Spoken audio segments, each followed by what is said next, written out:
We ain't here to play no games with these people, I know. Cool. Yeah. Shit. Yeah. Yeah. That's Soaky Siren. She's an accomplished Bahamian artist and songwriter based in Los Angeles, California, who was recently nominated for a Grammy Award with billboards across America and the United Kingdom. She hails from Grand Bahama, and it was there when she says it all began. Music has always been my love. So I started writing at a very early age. Rap was actually my first skill set. So I started like freestyling when I was by like primary school. I was getting in like rap ciphers and everything. And I just continued to push and develop my craft. It was at that point when Siren says she wanted to do music full-time. So the first order of business was networking. While I studied in Florida, I was in Miami.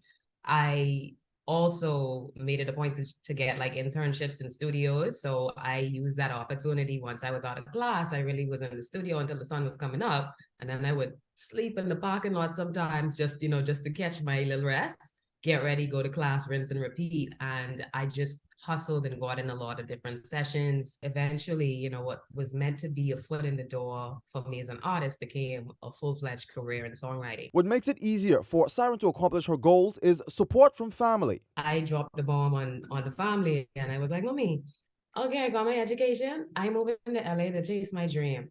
That's not necessarily the most exciting news for a parent that, just funded your education. It's like, you got your MBA and you're going to do what? And my mother was like, you know what, if this is your dream, you had better go after it tenaciously.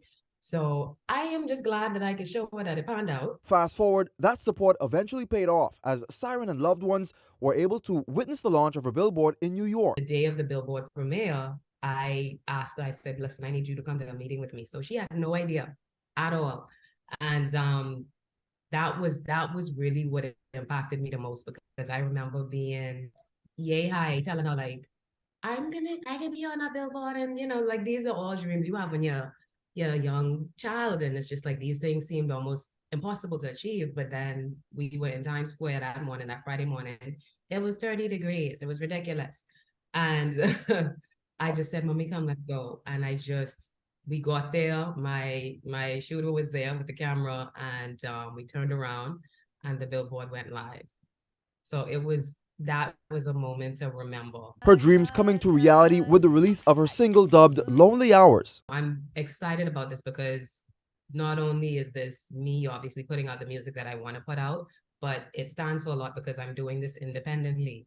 And mind you, I do have distribution and I have a full-on team. My publisher, my management is amazing, but ultimately this responsibility is on me. Also, I'm able to, write the music that I want to write from the lens that I have, because a lot of times I'm drawing on inspo and experiences that I have from home. Despite all that she's accomplished, she says it continues to be a mind-blowing experience. A lot of times when you're running the marathon, you're not necessarily aware of how much ground you're covering. So because I've had my eyes and my sights set on very specific career milestones, so now I'm just actually arriving at a place where I'm like, okay, you are in the room with top tier talent, and like, it's obviously like in the moment there's a lot of gratitude. But she contends that there's more to do. Huge achievement, what direction is forward and what direction is upward for me, because that's just how I lead, and that's just how I build and continue to further this path that I'm on in this industry. But working with these people, I feel like it does give me a sense of like, okay, you're in the right place, you're doing the right things. And I'm sharpening it. And I just look at it as an opportunity to sharpen my talent and my skill set, because every time you're in the room with these kinds of acts or your record ends up with them, it's like, okay, great, you got here.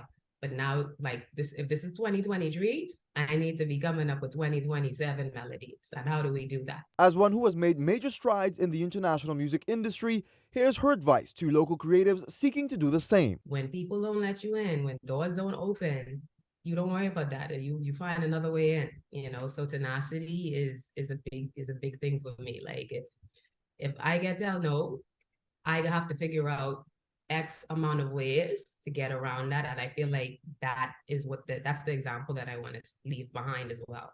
Jose Etienne, Eyewitness News.